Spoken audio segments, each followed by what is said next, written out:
another episode of the Topisaw Woodworker.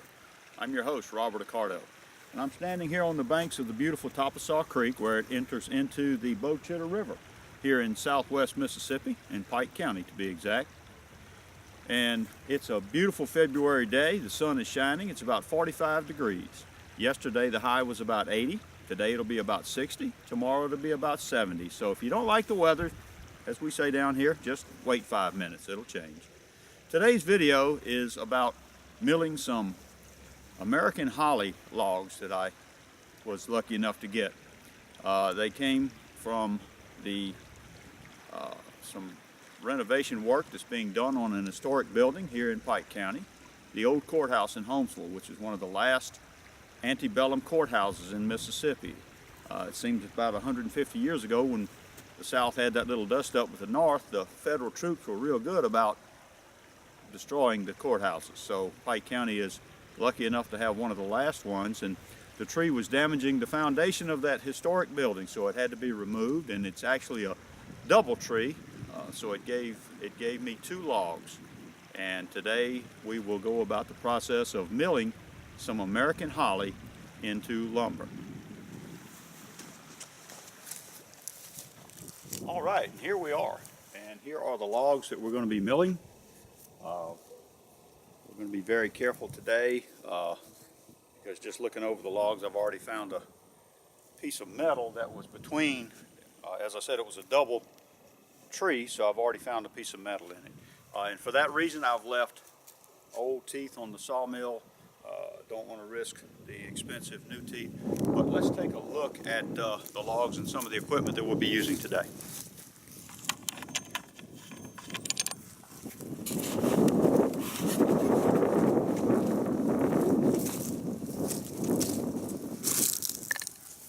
All right.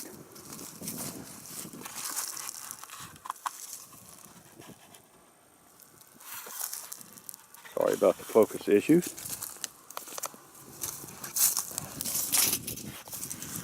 But these are the logs. It was one tree, but it was a double tree.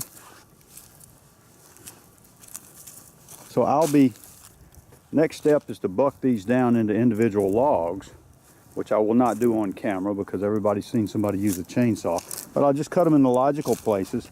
I'm not treating this as I would construction lumber. I'm not looking for the straightest piece of log, or I'll cut it wherever I can get boards that would be used in the woodworking shop, furniture, or just smaller woodworking.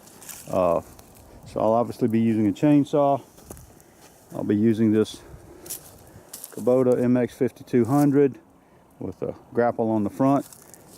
Her job is to move the heavy stuff. And this is the mill.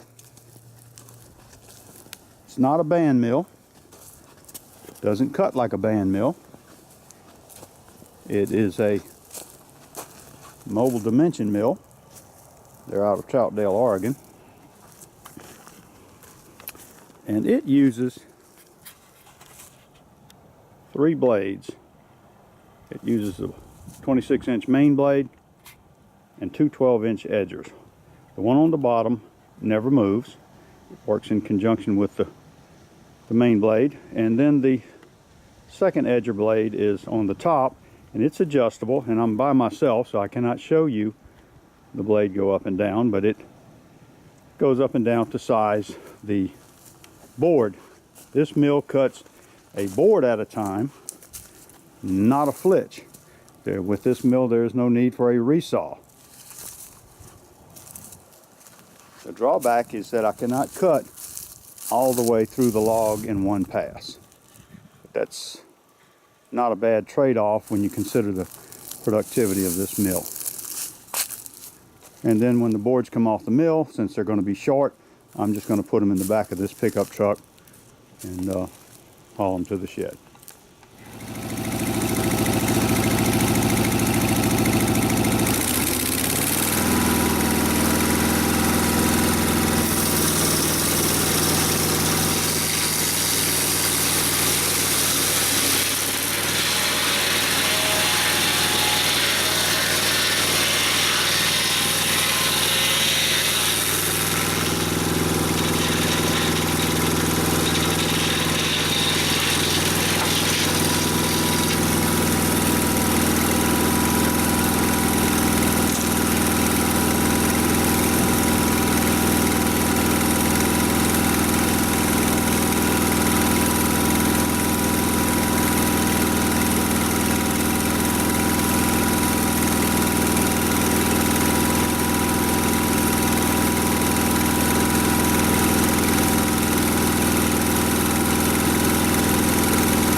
is going to go a little bit long.